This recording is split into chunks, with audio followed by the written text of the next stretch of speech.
Hey guys, how's it going? Today I wanted to use my blog to just maybe give you some helpful tools about this Bible in a Year campaign that we're doing. 2020 Vision, Seeing God Clearly, as we journey through the Bible together. I can't even tell you how excited I am about the first 3 or 4 days so far as we've been reading through.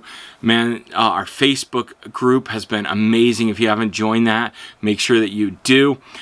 Just the insight as people have been sharing, the great questions that have been asked, and the great answers that came along with that. It's so exciting to read the Bible. I'm excited about the journaling process, so as people have been journaling, that has been really awesome. And so today, what I wanted to talk to you a little bit about was Bible translations. Bible translations. As you read through this, you're going to really get to know your Bible this year. And some of you maybe have been reading from your digital Bible. Maybe some of you have been reading from a Bible that you've had through the years. And so I want to just give you a quick overview of how to pick the Bible that you want to use. And I'm going to talk a little bit about study Bibles, okay? As I'm reading through the Bible this year, I'm using the New Living Translation, which is my favorite Bible translation. I grew up reading the King James when I was young.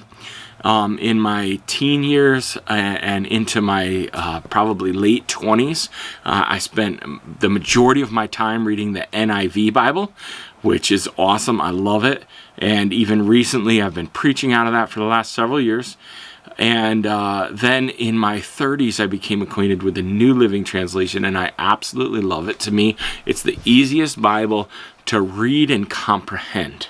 And so I'm going to talk with you about a few Bible translations. I'm going to post this picture so that you can check it out. I have a diagram of Bible translations here, and it talks about Bible translations. And there's 3 different kind of types of translations. There's translations that attempt to be as accurate as possible to the original languages. So they're going back to the original Hebrew, Greek, trying to do it as close as they can word for word. And those are called word for word translations. Then there's, and that would be the NASB, the Amplified, the ESV, the Revised Standard, the King James, the New King James Bibles. Those would be word for word translations. They're trying to keep it as close to the original as possible. Then there's thought for thought translations. This is the Holman Christian Standard, the New Revised Standard, the New American Bible, the New Jerusalem Bible, the NIV Bible, the TNIV, the New Century Version, and the NLT, the New Living Translation. These are thought for thought Bibles. They try to do the word for word thing, but they prioritize the thought for thought thing to make sure that we can comprehend it in today's language. I don't know how many of you are good at 1700s, 1800s languages, but I'm not. I way prefer reading in a modern language because I'm much better at it. Then there's some paraphrase translations of the Bible. The paraphrase are the NIRV, New International Reader's Version, Good News, the Contemporary English Version, the Living Bible, the Message, and the Passion translation. The reason these are paraphrased because they're just trying to say it in a fresh and new way. They're not trying to hold to a word for word, and then they're just trying to present the Bible in the best way we could understand it. So I love thought for thought translations the best. In reality, if you're going to really understand it and go back to really study it and hunt down its original meaning, you really have to go back into the original languages. So I like to use a variety of translations. I like to compare translations. But if I'm just doing a cover-to-cover reading, I'm definitely going to go with the New Living Translation. I'm going to give you an example of a couple of these translations. My favorite translations that I would recommend would be, if you want to do a serious study Bible, you could use if you're good at the King James and those languages, then go for it, stay there. But if you're not used to that Old English, then I would recommend, if you want to do serious study, to go with the ESV or the New American Standard. Fantastic translations, a little bit hard to read out loud. Takes a little more work, but they're awesome. Now, we read Genesis 6 yesterday, and if you're reading the ESV, if you're reading the King James, if you're reading the New American Standard Bible, it's gonna talk about building the ark. In the King James, it says, "And this is the fashion which thou shalt make it of. The length of the ark shall be 300 cubits, the breadth of it 50 cubits, and the height of it 30 cubits. And make the ark out of cubits, 80 cubits, 40 cubits, 30 cubits." Right. What's a cubit? Let's see, a cubit. I used to know what. When is the last time you've used the word breadth as a width? Or when's the last time you used fashion for the purpose of building? If you're familiar with those words, you love this because sounds awesome. But for some of us, then we have to translate it ourselves.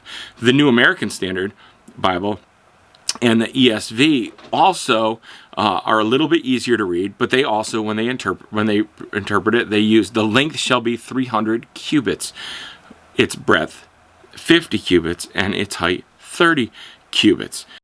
Let's see, a cubit. I used to know what. Okay, in the NLT, it says, make the boat 350 feet long, 75 feet wide, and 45 feet high. So that's a lot easier to read. The NIV 84 says, this is how you shall build it. The ark is to be 450 feet long, 75 feet wide, and 45 feet high. So it just automatically gives us the translation of measurements right into our own translation. So that's kind of helpful to me as I'm reading through, because I don't have time to sit down and study every little piece of it. For a verse we read yesterday also was in chapter 7. There was a verse that talked about Noah taking 2 of every animal, but then taking 7 of other animals. And in the King James, it said, of every clean beast thou shalt take to thee by 7s, the male and the female. Of beasts which are not clean, by 2, the male and the female. I struggle to read that. When I read the NIV, it also says, thou take with you 7 of each kind of clean animal, a male and its mate, and 2 of every kind of unclean animal, a male and its mate. To me, it's a lot easier to read, but do I understand what that means? What's the difference between a clean and an unclean animal? In the NLT, it says, take with you 7 pairs, male and female, of each animal I have approved for eating and for sacrifice, and take 1 pair of each of the others. That one loses a little bit of its depth, a little bit of its richness, understanding the Old Testament laws in Leviticus of clean and unclean. But as I read it, I immediately understand the difference. Why? So I lose something, but I gain something. And that's what you have to decide as you're reading through it. Are you looking for readability, or are you looking for the highest level of accuracy? And I love, again, comparing them. I'm going with the NLT. I love that. It's my favorite Bible. But if you're stick with what you want and you like, but if you're in the market for a new Bible, I want to share with you a few that I have. This is my first study Bible that I ever got. Got it in 1991. Asked for it as a Christmas present when I was 16 or 17 years old. So it's been well used. It's the NIV Study Bible from 1991. It's falling apart, as you can see. Very well used Bible. It's got incredible study notes. They still make this study Bible today, which is incredibly awesome. The study Bible that I'm going to recommend to you as my most highly recommended one is this one. It's the NLT Life Application Study Bible. They also make an NLT Study Bible, which is great. As a matter of fact, that Life Application Study Bible they make in every translation, so you can get it in whatever translation you want. I believe they make it in every translation, and it's great. It's filled with study notes as you read through it when you don't understand something. It's got introductions to the books. It's just a really awesome study Bible. Now this is the serious study Bible. There's none better in the world, but this is of the ESV Study Bible. This study Bible is absolutely amazing. It's got incredible study notes. It's loaded with them. It's also one of the hardest Bibles to read, the ESV, but it's one of the most amazing study Bibles. I absolutely, if I'm going to go through a passage slowly, man, I'm going to want to keep this close and be able to use it. Now, to me, I would highly recommend one of these, but I don't think it's the best study Bible for this process of going through the Bible in a year, trying to keep up and read all the chapters. But if that is you and you read the ESV, you love reading those richer texts and you don't struggle with that, then you're going to want to consider picking up one of these. I'd be happy to share each one of these and show them to you. And you can go to the Christian bookstore or online, and Morningstar has a great supply of these. Online, christianbook.com has an incredible supply of these. I'll link those below. And in the richness of this, one of the questions that we had yesterday was, what is the Nephilim? Let me just read you the note that would be in the ESV Study Bible about that. It says, Nephilim. The meaning of this term is uncertain. It occurs elsewhere in the Old Testament, only in Numbers 13:33, where it denotes a group living in Canaan. If both passages refer to the same people, then the Israelite spies are expressing their fears of the Canaanites, being likened them to the ancient men of renown.